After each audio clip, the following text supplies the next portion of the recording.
Hello and welcome to my series that is Learn Radiology with Dr. Anil Joshi. Today's topic is on ultrasound physics and that also on USG artifacts. It's extremely important to recognize artifacts because if we fail to recognize them, if we fail to eliminate them, we can make serious errors. Extensive lecture on similar topic is available at our website and our YouTube channel. Now, here we are covering this topic briefly just to summarize and to go through what are the artifacts, how they are produced, and how to prevent them.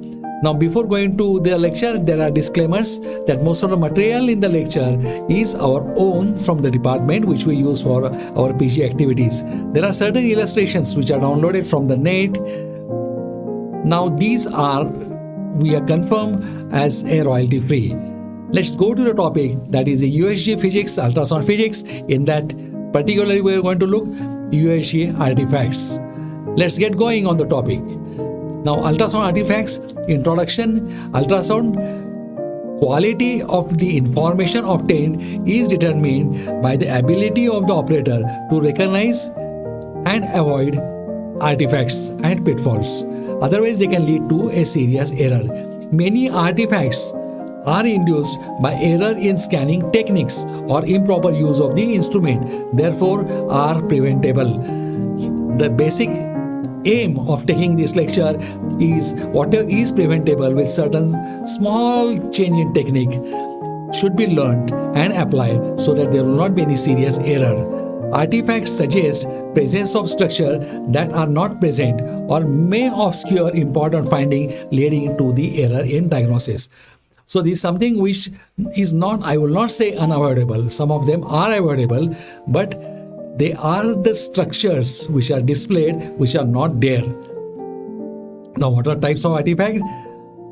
First is reverberation, refraction, and slide lobe artifacts. They indicate presence of structures that are not actually present. Therefore, they are important. Now, shadowing artifacts will obscure deeper information. That is purely a fault technique which is leading to the obscuring of the deeper structure. Now, let us see them in detail. This is important and we must know before we take machine in hand. Now, reverberation artifacts, you can see in the diagram, they are shown. These causes evenly spaced lines at increased depth and is caused by sound reflecting back and forth between the surface of the probe and strong reflectors closer to the surface. So this is the illusion. They are actually not there. Now, may also give false impression of the solid structures in the areas where only fluid is present. Can be reduced by changing scanning angle and transducer. In fact, that is the basic principle of ultrasound is a change. Do not interpret any shadow unless it is seen in multiple planes. If required, change the probe. If required, change the position of the patient and confirm that it is there, and then only you interpret. Now, refraction artifacts, that is bending of the sound beam so that the target not along the axis of the transducer are isolated. The reflections are then detected and displayed in the images. These causes structures to appear in the image that actually lie outside the volume, that is outside the scanning area or ultrasound area. The investigator assume is being examined. So it is a illusion, it is not a true thing. Now, what are the side lobe artifacts? These are produced confusing echoes that arises from sound beam that lie outside the main US beam. They may create an impression of structure or debris in fluid filled structures. Now, repositioning or changing the transducer will help. As I told you, ultrasound is a change. Change the patient, change the probe, change the angle, and in spite of that, if you see the things, then you start interpreting them. Marked reduction in intensity deeper to a strong reflecting attenuation is called as shadowing. Now, this shadowing should be identified from the true shadows that we see from gallbladder, that we see from the fetal bone. These shadows are different and these shadows are different.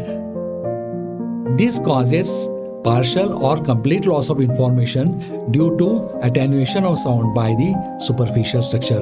No sound can pass down and you can visualize them. Now, certain artifacts we have seen here, it is not extensive lecture. Extensive lecture is somewhere else. We have given link below. Visit it and get it in more details. There also we are told what are the ways to get rid of them. Now, in the summary, it is most commonly used modality.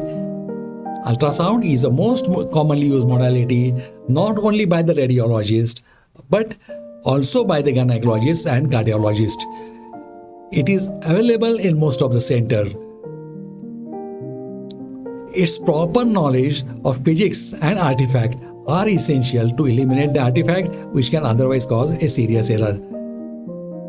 For imaging tool, must have knowledge of the understanding of the image, how it is formed.